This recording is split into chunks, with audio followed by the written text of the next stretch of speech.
یہ پیسہ تو کاغذ کا ٹکڑا ہے، اس سے تو صرف ہوتا ہوا نظر آ رہا ہے، کرنے والی ذات کس کی ہے؟ اللہ کی۔ اس کو کہتے ہیں لا الہ الا اللہ۔ جو کچھ جہاں جہاں سے ہوتا نظر آ رہا ہے وہاں سے نہیں ہو رہا، کرنے والی ذات کس کی ہے؟ اللہ کی۔ یہ مفہوم ہے لا الہ الا اللہ کا، ٹوٹل مفہوم۔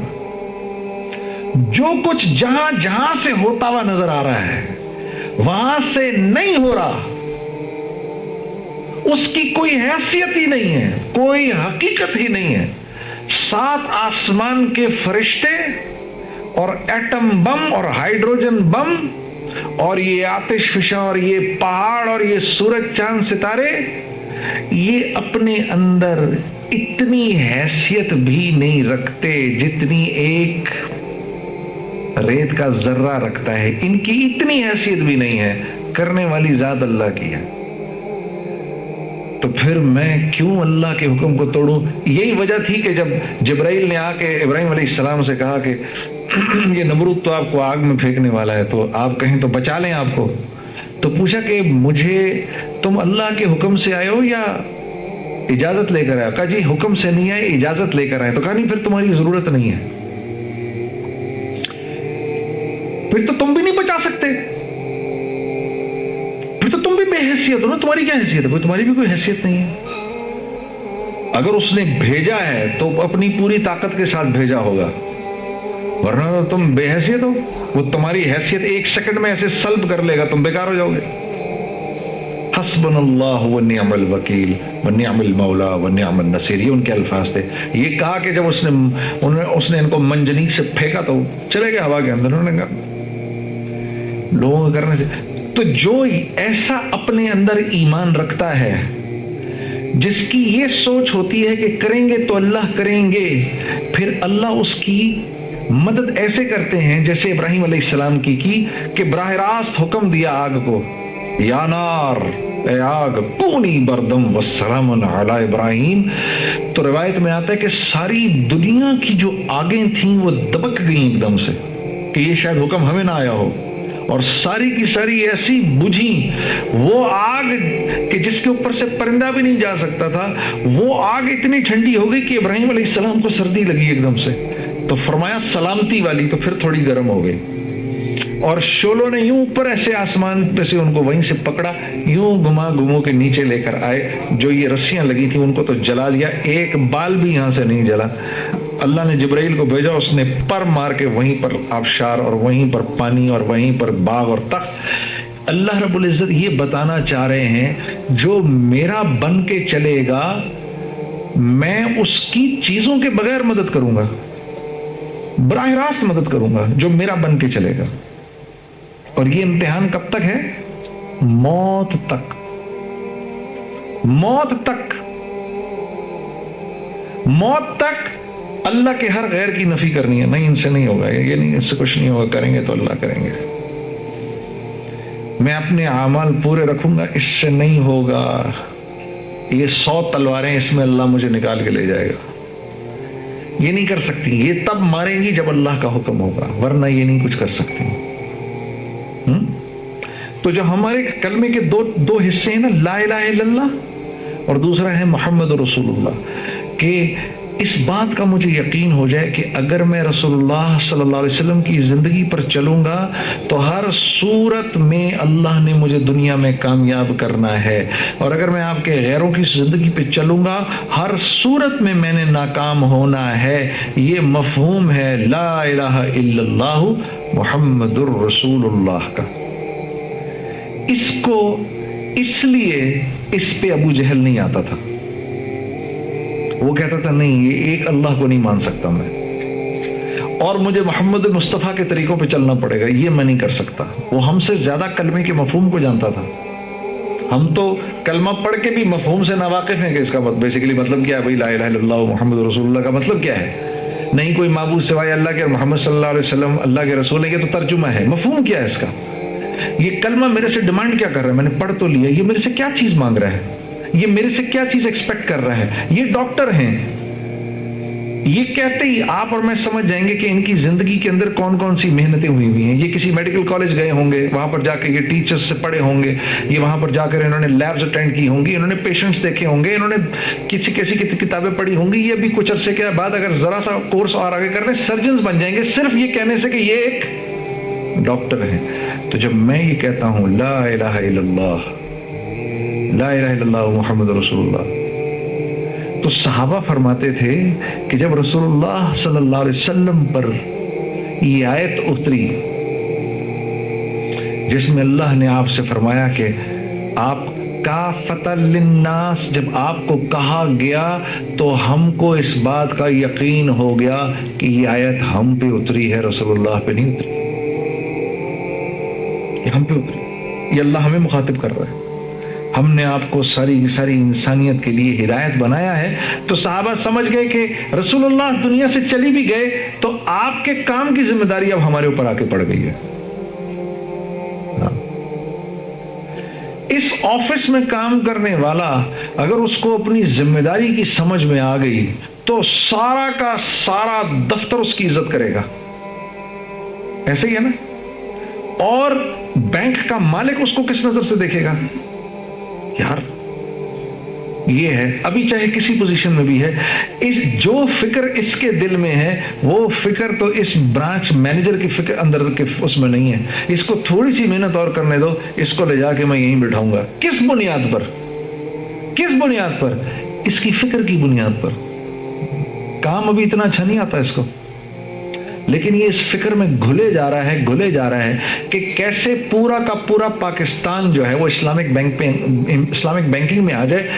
اس فکر نے وکاس کو پاگل کیا ہے. اس کو سمجھ میں نہیں آ رہا کہ میں کس طرح سے پورے کے پورے ملک میں یہ جو لوگ کنونشنل بینکنگ کر رہے ہیں میں کس طرح سے ان کو اس سے نکلواؤں. یہ فکر جو ہے نا, یہ فکر یہ سب سے بڑا ایسٹ ہے اس کا. کام ابھی وہ کیسے نکالے گا یہ تو ابھی یہ فگر آؤٹ ہی نہیں کر سکا. اس بنیاد پر یہ بینک کے چیئرمین کے آگے ایک ویلیو رکھتا ہے وہ مسلمان جس کے دل میں یہ فکر ہو کہ سارا کا سارا عالم کلمہ پڑھ لے, نہیں تو مرتے یہ جہنم میں جائیں گے. اس انسان کی اللہ کے ہاں قیمت ہے, اور ہر صحابی ایسا تھا. اسی لیے 1.25 لاکھ تھے ٹوٹل. کتنے تھے؟ 1.25 لاکھ. اللہ نے ان 1.25 لاکھ کو 30 سال کے قلیل عرصے میں 3 بر اعظموں کا بادشاہ بنا دیا. 3 بر اعظموں کے امام بن گئے. 1.25 لاکھ فکر کی بنیاد پر. اللہ کریں گے اللہ سے ہوتا ہے. لوگوں کو نہیں پتا اس بات کا. وہ یہ کہا کرتے تھے, ایک دوسرے کو کہتے تھے کونو مثلنا, ہماری طرح ہو جاؤ. میں تو ابھی بیان کر رہا ہوں, وہ بیان تو نہیں کرتے تھے. وہ ایک کہتے تھے ہماری طرح ہو جاؤ, ہماری طرح ہو جاؤ, نہیں تو برباد ہو جاؤ گے. اور ان کے یہ بول, کیونکہ اندر کا حال ایسا تھا نا, وہ حال منتقل ہوتا تھا. تو اس حال کی بنیاد پر جو ان کے پاس بیٹھتا تھا ایک دم کلمہ پڑھ کے اسلام قبول کر لیتا تھا, ایک دم اللہ کی بزرگی بڑائی کا اس کو یقین ہو جاتا تھا.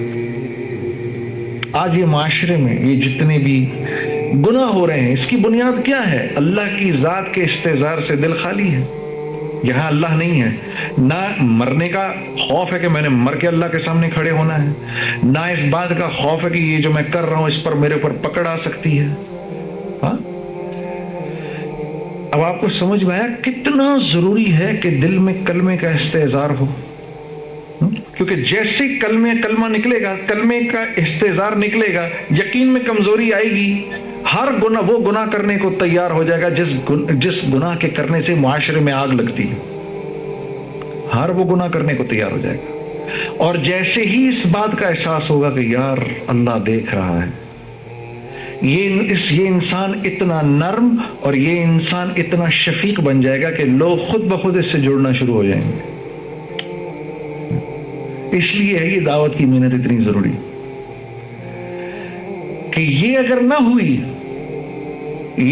ہوئی تو یقین میں بگاڑ آئے گا. وہ یقین کا بگاڑ بندے کو بھی برباد کر دے گا, اور جس انسان سے اس کا تعلق ہے اس کو بھی برباد کر دے گا. چیزوں سے ہوتا ہے. سب سے بڑا حادثہ ہے کائنات کا. قوم عاد کس وجہ سے برباد ہوئی تھی؟ یہی وجہ تھی، ہماری طاقت. ہود علیہ السلام نے ان سے کہا تمہاری طاقت کچھ نہیں ہے، تم ان جانب اللہ ہے. انہوں نے بولا اللہ کہاں سے آ گیا بیچ میں؟ ہماری برادری، ہماری طاقت. انہوں نے ہوا کو آتے ہوئے دیکھا جس ہوا نے ان کو برباد کیا، بجائے اس کے کہ اس وقت بھی توبہ کر لیتے، ایک دوسرے کے بازو پکڑ لیے کھڑے ہو گئے ایسے کر کے. قوم سمود یہ ٹیکنالوجی کی لائن کے لوگ تھے، صنعت کار تھے، ٹیکنالوجی کی لائن کے لوگ تھے. یہ قوم عاد کے بعد آئے تھے. صالح علیہ السلام نے ان کو سمجھایا دیکھو مت اپنی ٹیکنالوجی کی بنیاد پر اتنی بڑی بڑی اللہ کی نافرمانیاں کرو، مت کرو. قوم عاد کا حال دیکھو، انہوں نے بولا وہ تو ہوا نے ان کو برباد کیا تھا، انہوں نے پہاڑوں کے اندر گھر بنا لیے. ہم تو پہاڑوں میں رہیں گے، ہوا کیا کرے گی پہاڑوں میں. ایک چیخ نے برباد کر دیا. قوم لوط، ماڈرن، یہ ماڈرن زمانہ ہے، ماڈرنائزیشن کا زمانہ ہے، ٹھیک ہے نا. مردوں سے شادیاں کرو، عورت کو ننگا کر دیا بالکل. کیا فرق پڑتا ہے جی؟ دیکھیے نا، پردہ تو دل کے اندر کا پردہ ہے نا جی، پردہ تو دل میں ہوتا ہے جی، سر پہ تو نہیں ہوتا نا.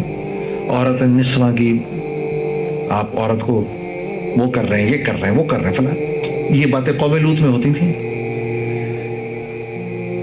باقی قوموں پر ایک ایک عذاب آیا، قوم لوط پر 5 عذاب آئے ایک ساتھ. بے حیائی کا سدباب اللہ براہ راست کرتا ہے، خود کرتا ہے.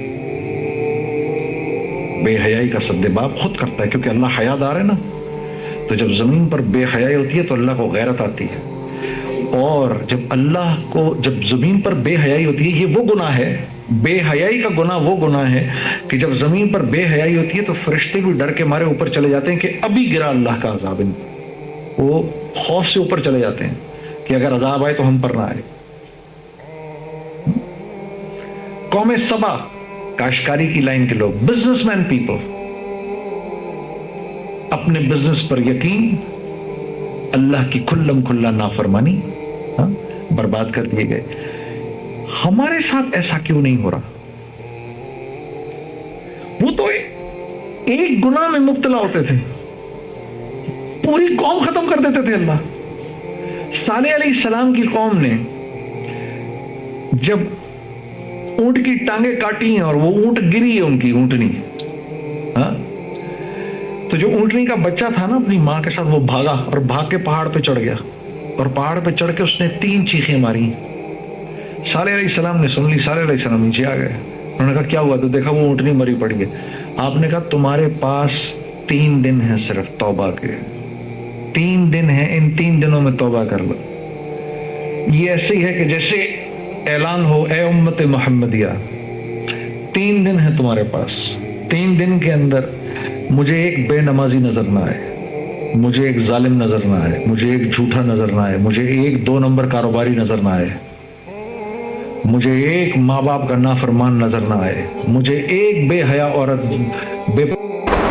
جس نام شہرت کا تصور بھی نہیں کر سکتا، وہ سب کا سب میرے پاس موجود ہے، لیکن میں اندر سے خالی ہوں. لوگ اس بات کو نہیں جانتے. لوگ سمجھتے ہیں کہ میں بہت خوش ہوں، لیکن میں اندر سے بہت پریشان ہوں، بہت اضطراب ہے، اور اس کی وجہ مجھے سمجھ نہیں آتی. فرمانے لگے تیرا مسئلہ یہ ہے کہ تجھے چوٹ لگی ہے سیدھے گھٹنے پر اور تو مرہم لگا رہا ہے الٹے گھٹنے پر. میں نے کہا جی وہ کیسے؟ فرمانے لگے دیکھو اللہ نے انسان کو 2 چیزوں سے بنایا ہے، ایک مٹی سے بنایا ہے، ایک جسم سے بنایا ہے جو کہ مٹی کا بنا ہوا ہے، اور ایک روح ہے جو اللہ کا امر ہے. ٹھیک؟ تو جسم کیونکہ مٹی کا ہے اس لیے اللہ نے اس کی ہر ضرورت کو مٹی میں رکھا ہے. جو کھانا ہم کھاتے ہیں، جو کپڑے ہم پہنتے ہیں، جو پانی ہم پیتے ہیں، جن گھروں میں ہم رہتے ہیں، جو چیزیں ہم استعمال کرتے ہیں، یہ سب جسم کی ضرورت کی چیزیں ہیں. اور کیونکہ جسم مٹی کا ہے تو اللہ نے ان تمام ضرورتوں کو مٹی میں رکھا ہے. روح اللہ کا امر ہے، یہ آسمانوں سے آئی ہے تو اس کی خوراک بھی آسمانوں پر ہے، زمین میں نہیں ہے. پھر فرمانے لگے اگر میں تم کو سونے کے ایک محل میں بند کر دوں اور 4 دن کھانے کو نہ دوں تم کیا کرو گے؟ میں نے کہا ظاہر سی بات ہے میں